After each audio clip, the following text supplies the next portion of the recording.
All right, let's get into some of the pros and cons of Aria. To start off, when I first got in the room, I needed a fridge for my medicine. I was able to call down a concierge. They delivered me a fridge for my medicine to store it in, so that was a plus. Another plus was the iPad within the room.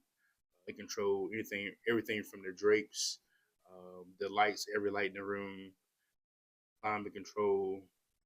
You also could look at like the different menus, the restaurants downstairs, and also order food as well to go pick up or be delivered to your room.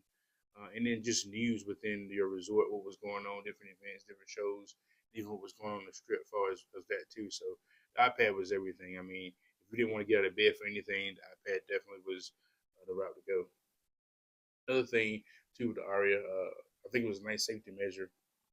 As you're going up to the guest elevators, you have to show your room key. However, that room key also allows you to navigate the elevators to your floor. So that's a good safety measure with Las Vegas. It's a lot of people moving here and there. So for the elevators to be secure like that, that's a good plus. It's a great strip location. Customer service was great here at the Aria. And overall, the casino was big. The floor was big. Everything was nice. So it's a great plus with Aria. And some of the cons, I really struggled, where we really struggled to find cons for the Aria because we really enjoyed it. But a few that maybe came to mind is not really maybe their fault, is but our room was very far from the elevator.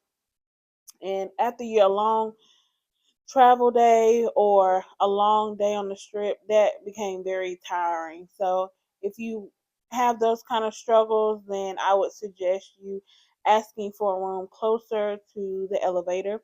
And we only saw one set of elevators, so it would have been nice if there were elevators on opposite ends of the hotel instead of just in the middle.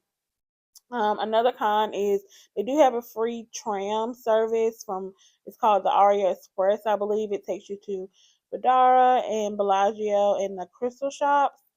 But a couple of times that we were on it, the tram just stopped working.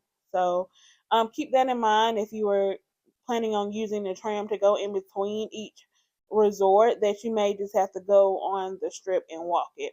And the last con that I can think of is the signage, and I just think that that's just with every resort here in Vegas is uh, the signs to go to different areas of the resort.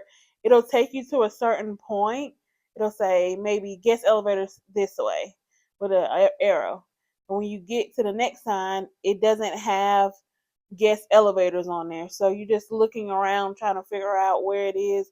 And so you just basically have to do a scavenger hunt to find where you need to go. And I just think that that's just not just Aria. I think that's just it's across the board. So I mean, those are just a few cons. Those are things that we can deal with, of course. So we hope that you'll be able to try the Aria maybe one day when you're here in Vegas. And that'll be it for us. It'll be another episode of On the Travel Hunt. All right, subscribe to our channel.